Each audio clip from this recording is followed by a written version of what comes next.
Oh, well, thank you very much, Neena, and hello, everyone. I'm very, very pleased to be here. As Neena said, we met earlier this year in a taxi, but then we became friends when we went shopping together. and next door you will see a beautiful modern Turkish carpet. And that was the fruits of the first endeavours. So I'm sorry, gentlemen, but there are some things that women bond together over, and the shopping expedition was perfect.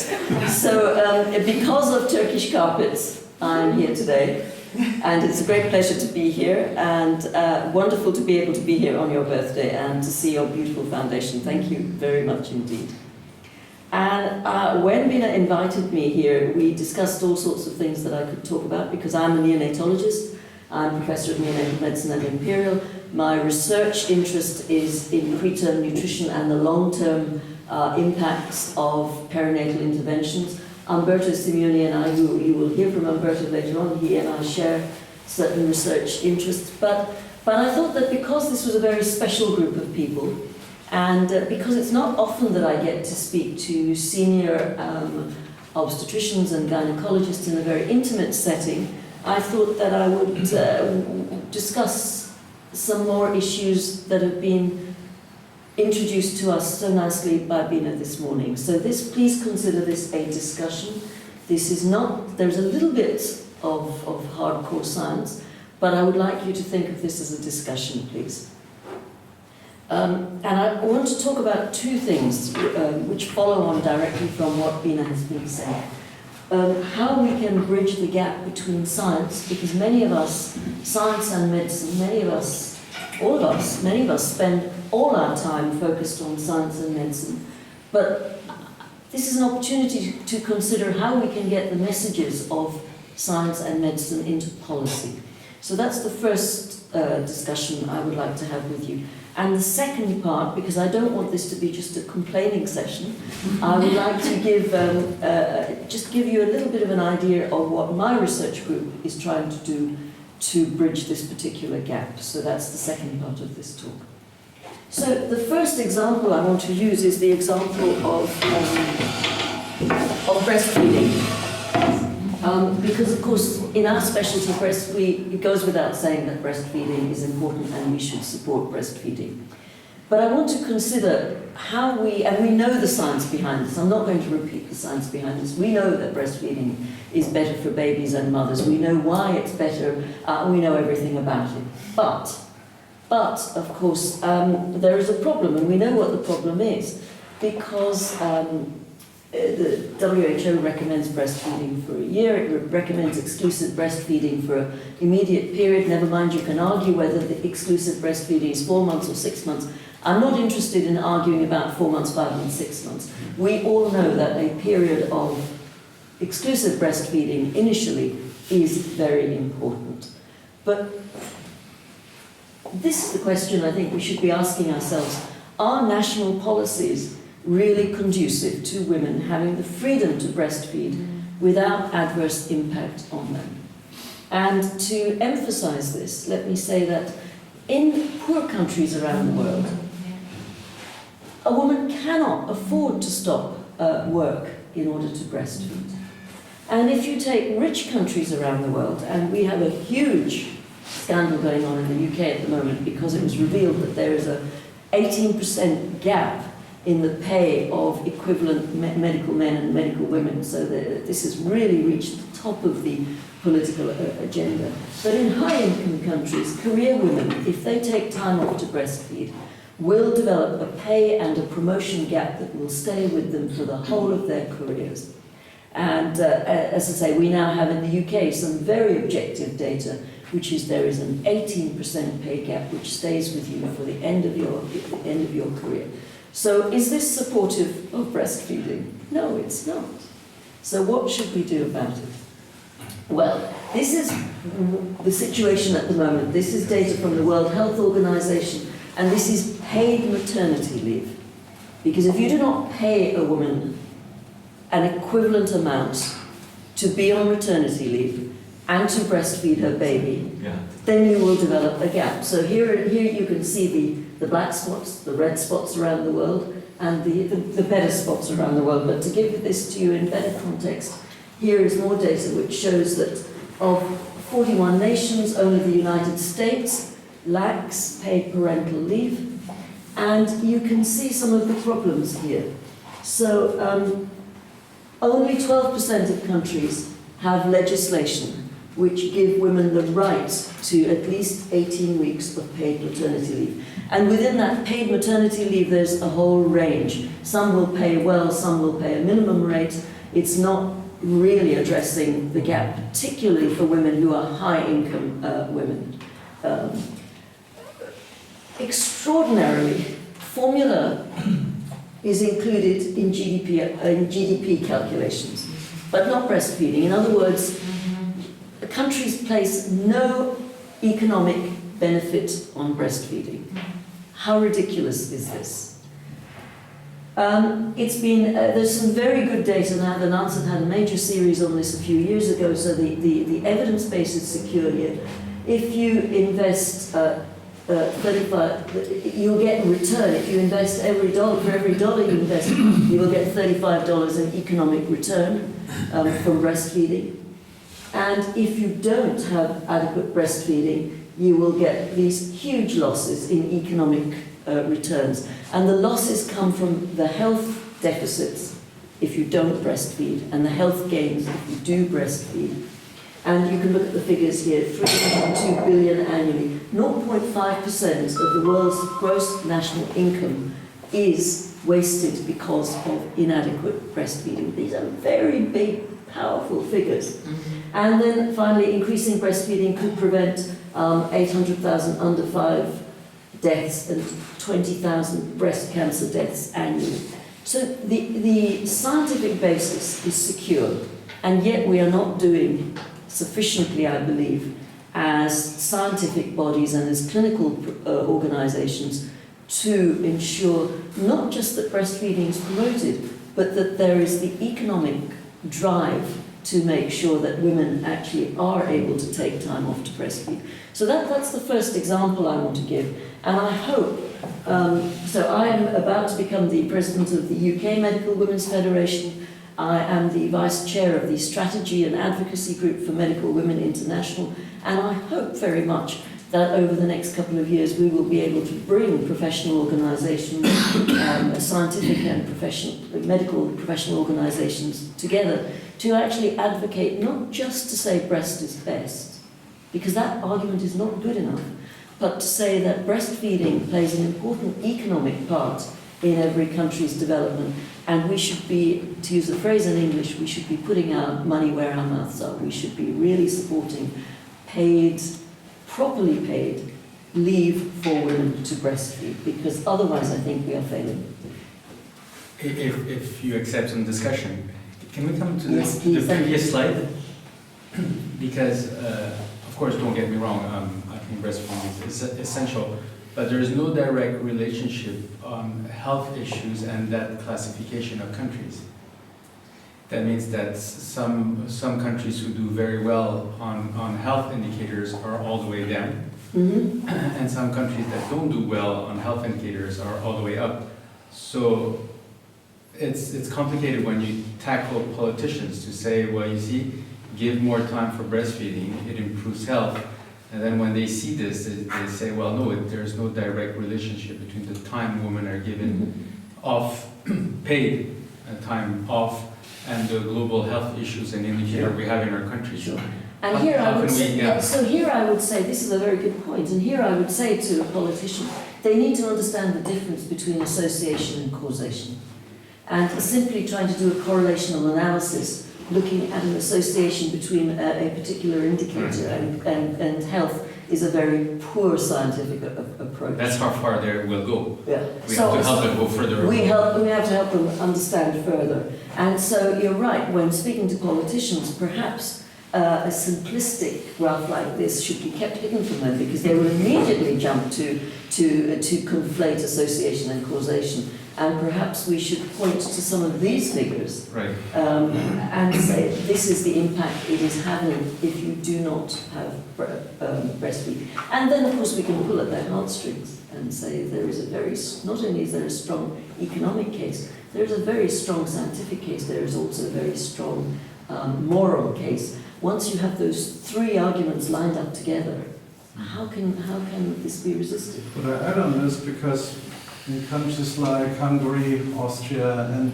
Czech Republic, these very long maternity leaves also have the effect of keeping women away from the workplace or impeding careers. So this is also a kind of benign patriarchal ploy under the pretext, what is yours best, you stay home and feed the baby Absolutely. 20 times a day for 1.5 years. And Yeah. I think this is a trap. It's very hard to argue against long maternity And this is leaves. why I am not arguing for long maternity leaves. I am arguing for a very finite period of 4 months for fully paid, fully supported maternity leave to enable a woman to exclusively breastfeed her baby. After that, because I entirely agree with you, after the first 4 months, it is a woman's choice whether or not she wants to stay on. And it's a choice that I think, I'd be interested to hear others' views, but I think the choice after 4 months is a very personal, individual one. Some women will say, we want to take the whole year off, and it doesn't matter if it has an adverse impact on our careers and our pay, that's fine, it's your choice to do it. Others will say, no, I want to be able to have access to high quality childcare so that I can go back to work. It is a matter of individual choice, but as a scientific community, and I'm speaking not as a feminist now, but as a scientist, I would say, and as a neonatologist, 4 months exclusive breastfeeding is really what we should be pushing for, not these extended maternity leaves, because I agree with you, that is demeaning to women and it is patriarchal. Do I make my case?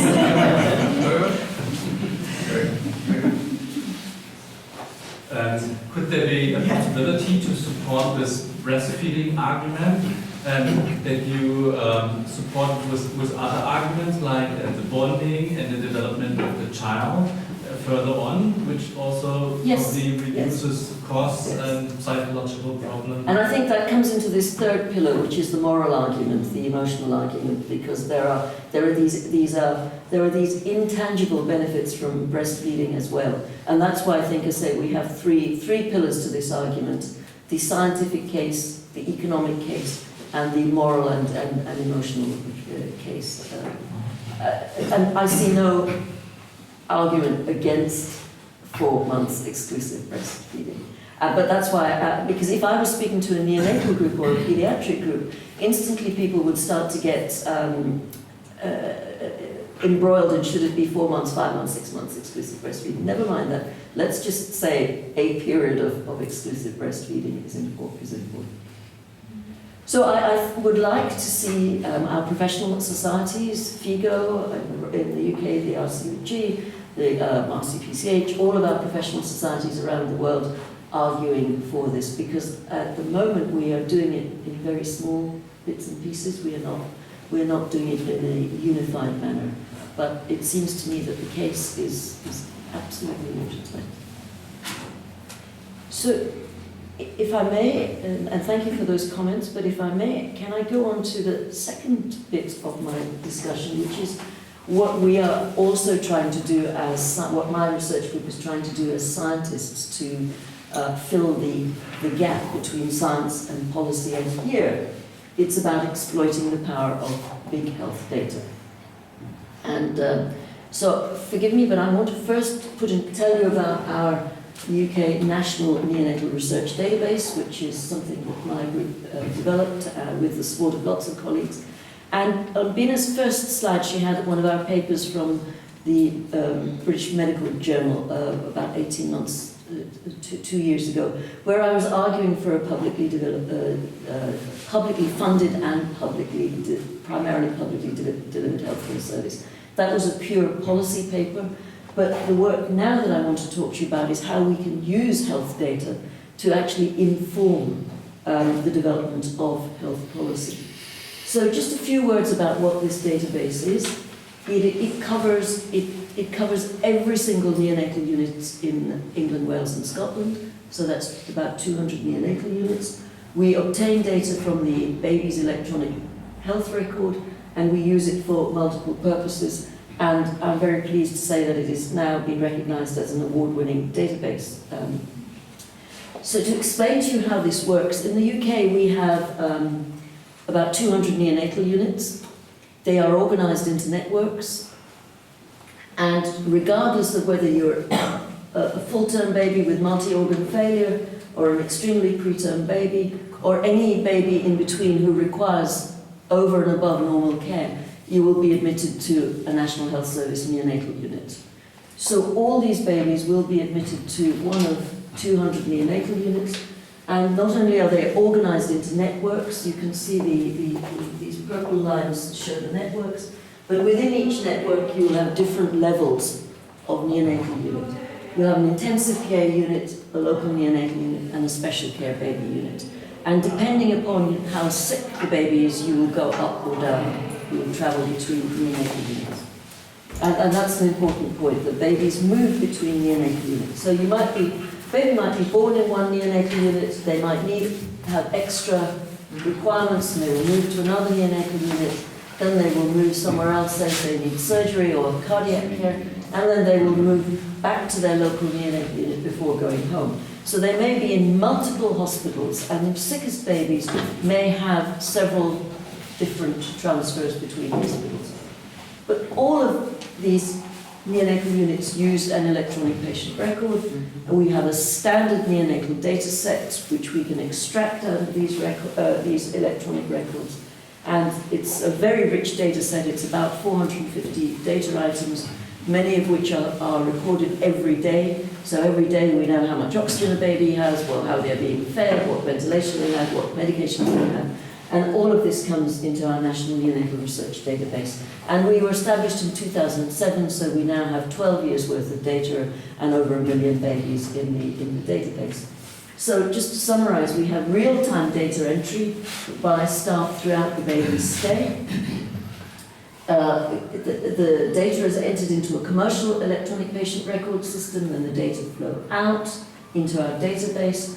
Every single neonatal unit in the country takes part in this. This is the UK Neonatal Collaborative. There's no one who doesn't take part. The data that come out are standard data sets. It's absolutely the same data set that comes out from every hospital. And we have lots of regulatory approvals. We have a steering board. We have parents involved. We also link it to other health data. So we really, other National Health Service data, so in theory, we have a cradle-to-grave record. The oldest babies in our database are now 12 years old, but we can link to their other records. So in due course, we will be able to have a complete record from cradle to grave. And we have quality assurance, so we check the data.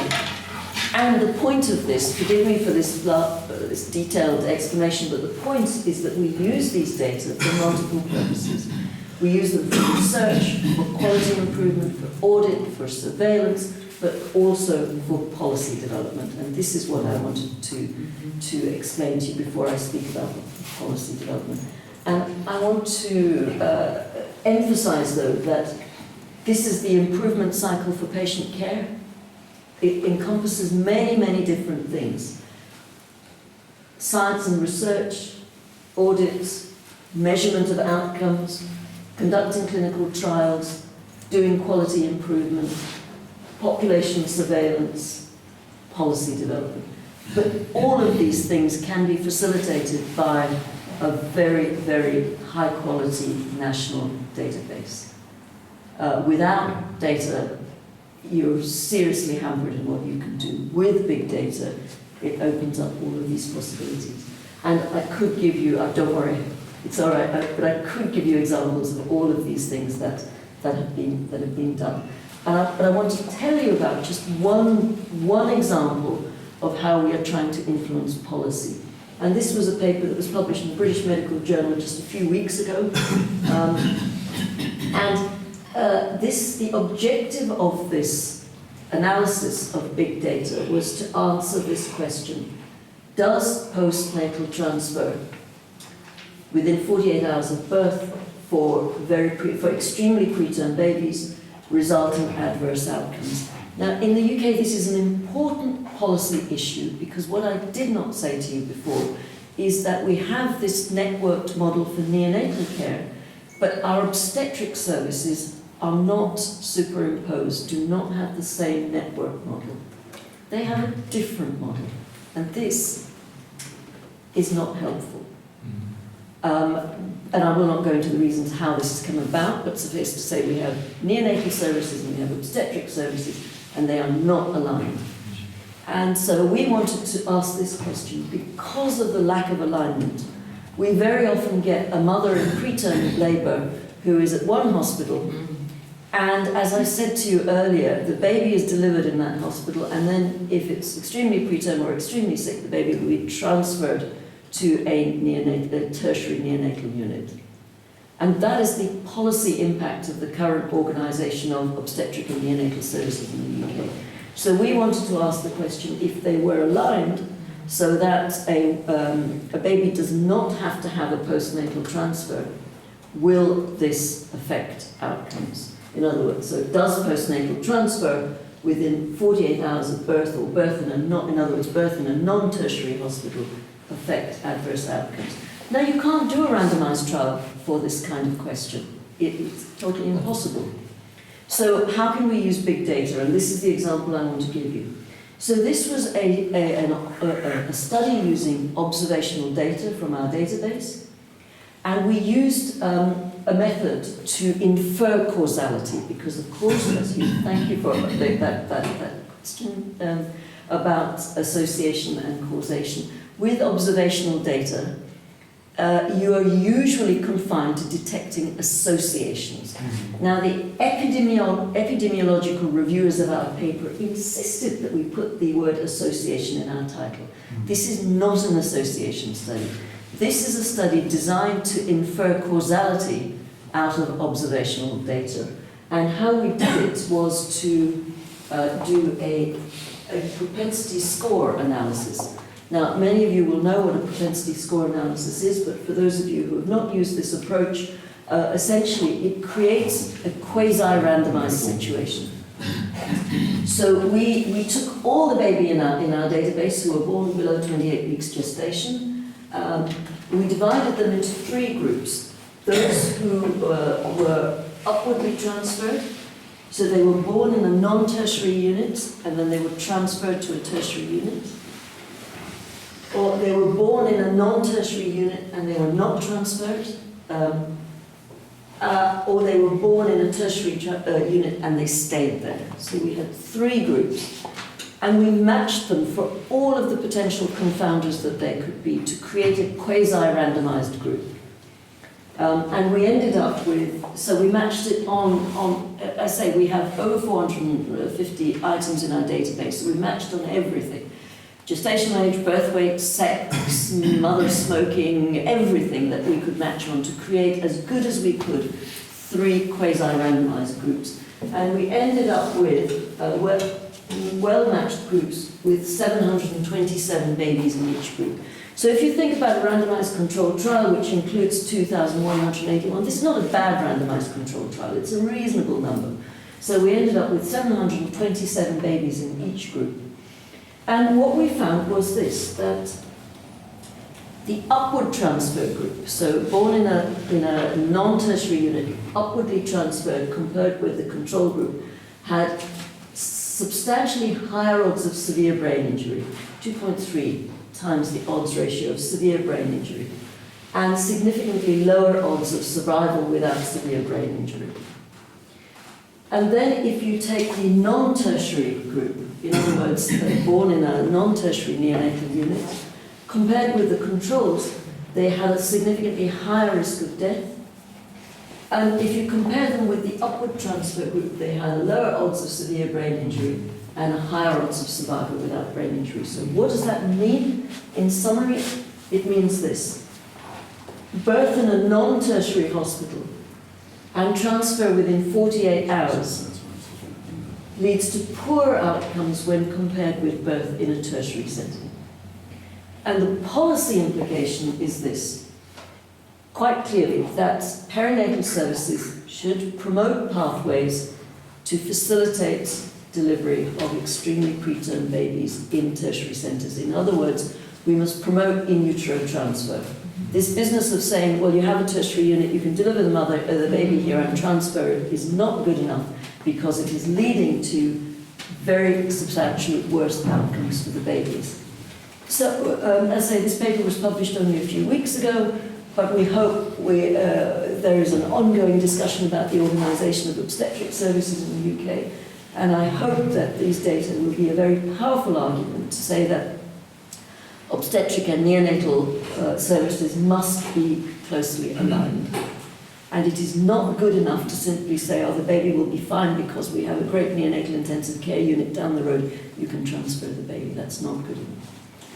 So that is the example of using big health data to inform policy. And we have other approaches to elucidate causality from observational data.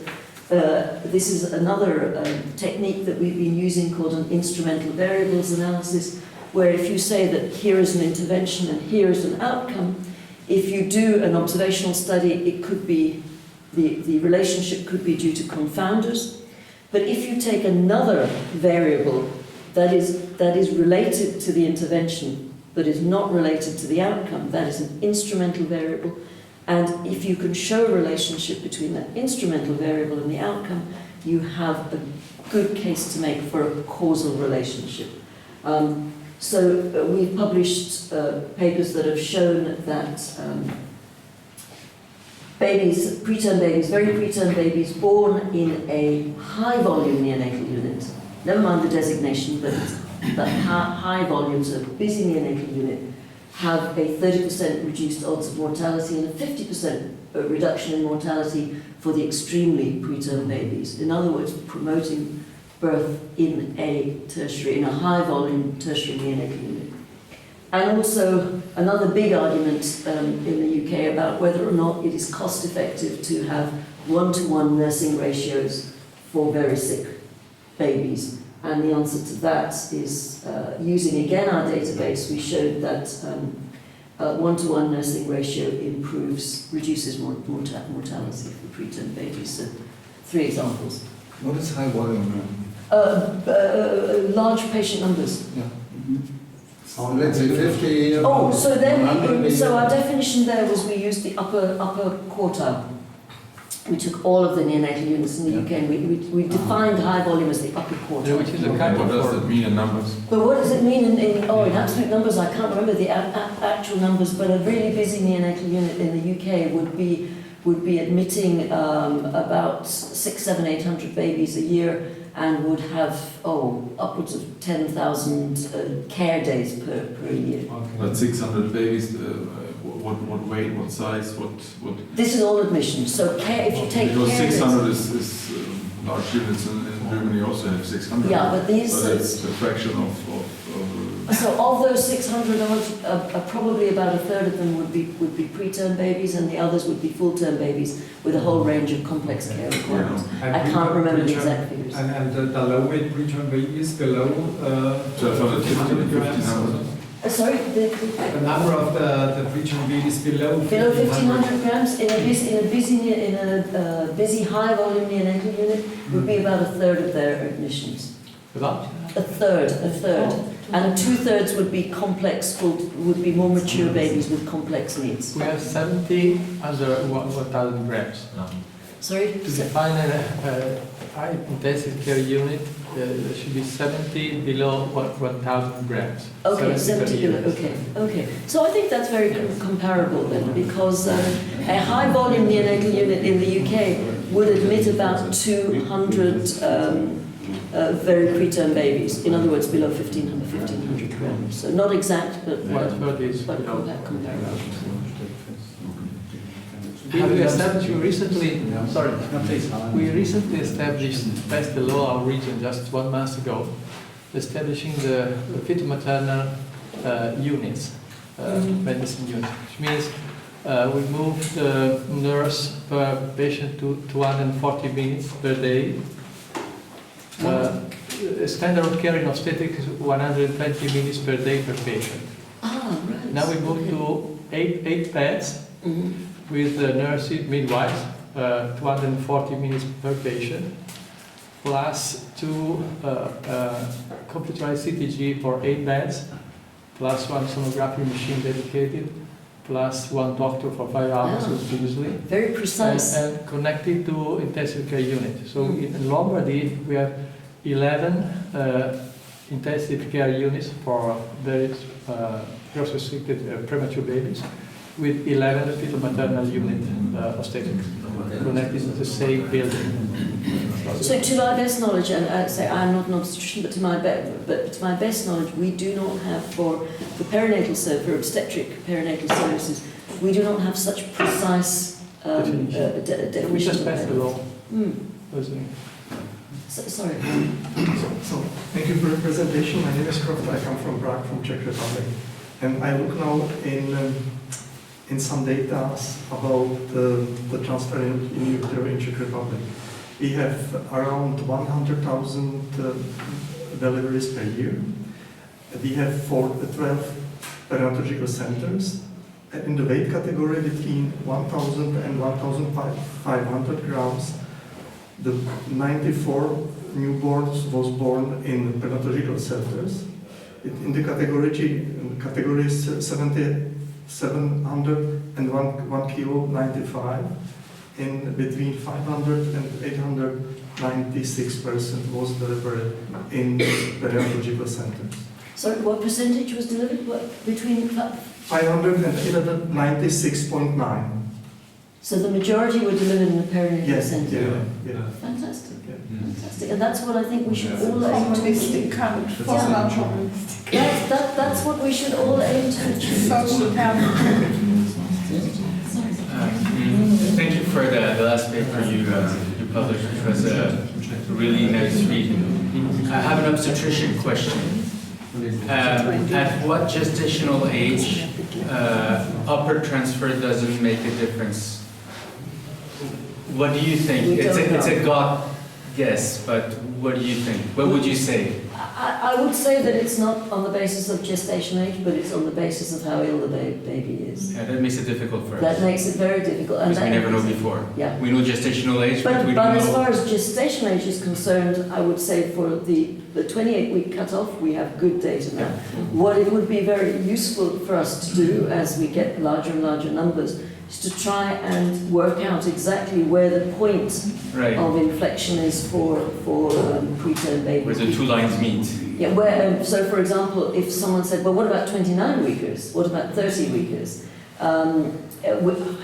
Because we keep the knowledge of 32 in the obstetrical world. We know that transfer before 32 is not good. But I don't know if that figure still holds now. I think it's from a neonatal perspective, it's a very reasonable view. If you think of the complications of most 31, 32-week gestation babies, though, they can be managed very well in a non-tertiary unit. But then transfer. But if they become unmarried, so you get into the same argument. So the problem, you bring up a very important point, which is that the problem with policy decisions is that they have these absolute cut-offs, and they take away from the individual personal approach between, what is the needs of this individual baby as opposed to what are the needs, the average needs for all babies of this gestational age. So these must be policy guidelines. They mustn't be policy diktats. They must be flexible. But I think we have got, certainly for our most immature babies, we have got a good argument to say, do not transfer. Transfer the woman. Don't transfer the baby. But we'd love to repeat this with other age groups. Sorry. I think the important thing is also to know which knobs to turn, because in Austria, for example, we made it less attractive for smaller hospitals to roast, as we call them, to prolong stays of women with premature labor, simply because they got more money for having, once they put in the number premature labor, the woman gave more revenue to the system. And once this was for primary and secondary hospital, once this was taken back, there was an incentive to make an e-neutral transfer. And then we have lots of helicopters because of the skiing and mountain accidents. When there's no skiing season, they have nothing to do, so they're happy to fly these women. So now we have a very high transfer rate, and it's basically these two things making it less attractive to have women with premature labor and pregnancy complications in small hospitals, for the small hospital, and of course the helicopter pad on top of every hospital. Well, this is very interesting. Every country has its own.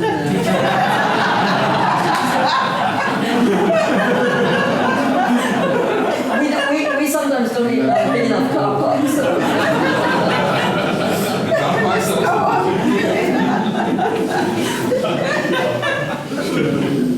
What about Venice? Boats. So I must finish because I'm using up my time. But I would say that I think that's an important last message. But the message so far is that I think we can use routine health data to try and acquire information to inform policy development. What are we trying to do now? So we've taken a long time to develop the UK's neonatal database. I'm delighted that our obstetric colleagues just last week, I was invited to a meeting to discuss establishing a similar obstetric database for the UK. So I hope that we will have an obstetric database to the equivalent of the neonatal database. But what we're also trying to do, is certainly as far as neonatal services is concerned, is collaborate with our colleagues throughout Europe. That is China there to represent the rest of the world. And I just want to finish, please, if I may, with, that is just examples of how we have been using this database for policy. But also I have been very privileged to partner with a neonatal colleague, Dominique from Belgium, who developed something called eNewborn. eNewborn was essentially a benchmarking platform for neonatal units in Europe. And we have combined forces because what we want to do is extend this benchmarking platform to, so a new entity has been created called eNewborn Sciences. And what we want to do for Europe is really extend the eNewborn benchmarking platform that Dominique created and combine it with the broader uses of data that we've done for our National Neonatal Research Database. And what we want to do essentially is invite neonatal units across Europe to share data in eNewborn Sciences and use this for both clinical service support, research, and policy. So this eNewborn Sciences was launched officially in last week at the Joint European Neonatal Societies meeting just a short while ago. And we now have our work cut out to try and bring European neonatal units together to share data. There are many countries that are already contributing to the eNewborn benchmarking platform, but what we want to do is move it away from just benchmarking to these much more broader uses of data.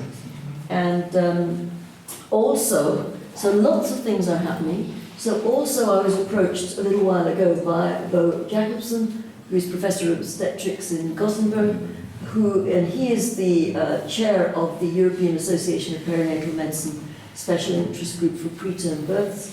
And we have just sent out amongst the group for consultation this proposal that we propose that EAPM should give serious consideration to establishing a perinatal data resource for the purpose to create a powerful infrastructure to support perinatal health care and perinatal policy development across the entire pathway. So this too is very new. Bo sent out the consultation letter literally a few days ago. But I want to end with this because I think there are multiple issues going on around the world, multiple discussions going on within Europe and around the world about how we can use health data much, much more effectively. So, Bina, thank you. I've run over my time, I'm sorry, but it's a great discussion and I look forward to continuing the discussion later on today. And I'll finish with saying thank you to my research group, some of whom are here, and all of our funders. And thank you so much for inviting me.